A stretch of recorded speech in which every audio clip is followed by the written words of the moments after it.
Putin हमेशा चौंकाते हैं और इस बार भी उन्होंने अपना बुरा चाहने वालों को बहुत बड़ा सरप्राइज दिया है। जब पूरी दुनिया ये मानकर बैठी कि वैगनर चीफ पुतिन का तख्ता पलटना चाहता है, ठीक उसी वक्त पुतिन ने वैगनर चीफ के साथ एक सीक्रेट मीटिंग की और इस मीटिंग में कुछ ऐसा हुआ जिसके बारे में दुनिया के बहुत कम लोग जानते हैं।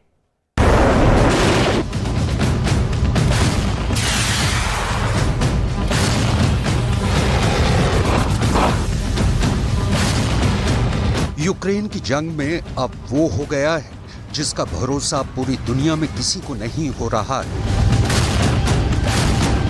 अगर कोई कहे कि प्रिगोजिन और पुतिन की मीटिंग 3 घंटे तक हुई है तो किसी को भरोसा नहीं होगा,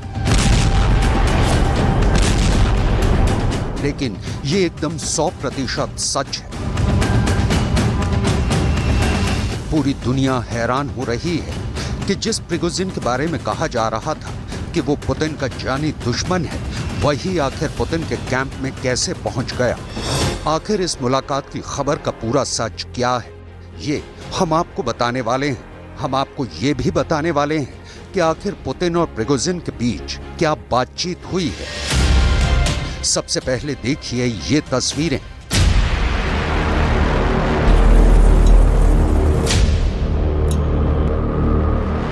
ये वो तस्वीरें हैं जब रोस्तव शहर में प्रिगोजिन बगावत करने निकले थे।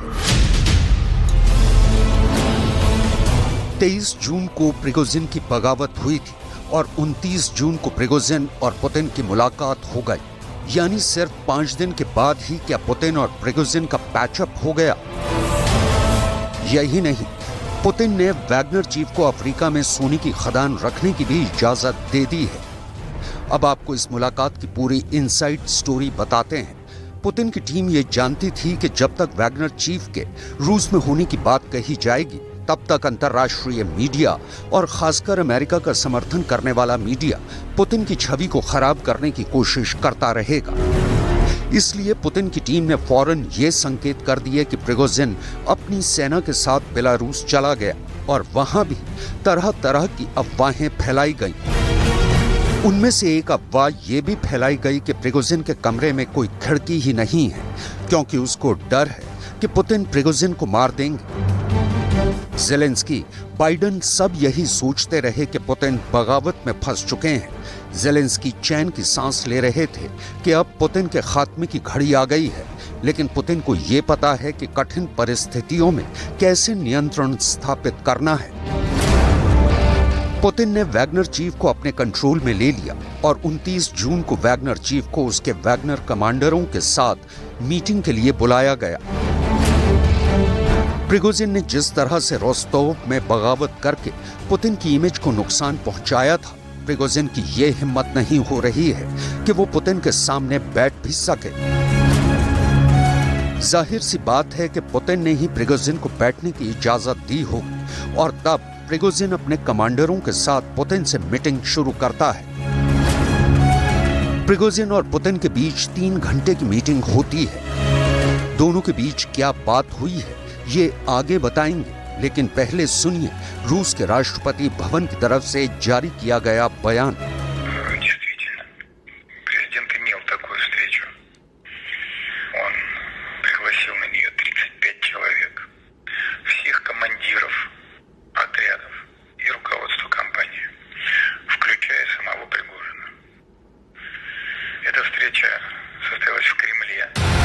इंटरनेशनल अखबारों में यह दावा किया जा रहा है कि बेलारूस के राष्ट्रपति अलेक्जेंडर लुकाशेंको ने पुतिन और प्रिगोजिन के बीच में जो मध्यस्थता करवाई है, ये उसी का असर है।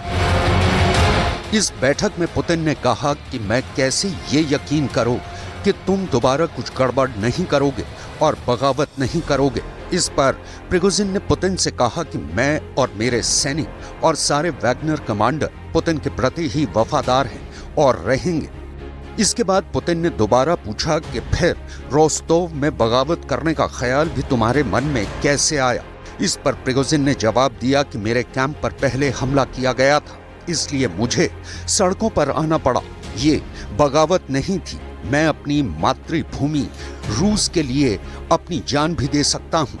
मैं आपके प्रति पूरी तरह से वफादार हूँ। конфликт такой, в значительной степени противоестественный, связанный с просто нефункциональностью системы, с ее неэффективностью, с плохим менеджментом, плохим качеством управления. Вот. А объективно они не враги друг другу, они союзники.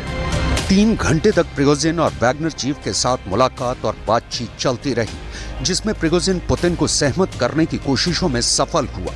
कभी पुतिन के भाषण की स्क्रिप्ट लिखने वाले अब्बास गलियामोव ने दावा किया है कि पुतिन और प्रिगोजिन एक नेचुरल फ्रेंड रहे हैं और इस तरह के हल्के तनावों से उबर पाने की क्षमता उनके रिश्तों में है। पुतिन के साथ काम कर चुके अब्बास गलियामोव जो दावा कर रहे हैं, लगभग वैसी ही बात क्रेमलिन के प्रवक्ता दिमित्री पेस्केव भी कर रहे हैं। दिमित्री ने कहा है कि पहले वैगनर चीफ की सारी बातें पुतिन ने सुनी, प्रिगोजिन ने कई तर्क दिए थे जिससे पुतिन का गुस्सा शांत हुआ और फिर पुतिन ने प्रिगोजिन से ये भी पूछा कि अब देश के लिए क्या कर सकते हो।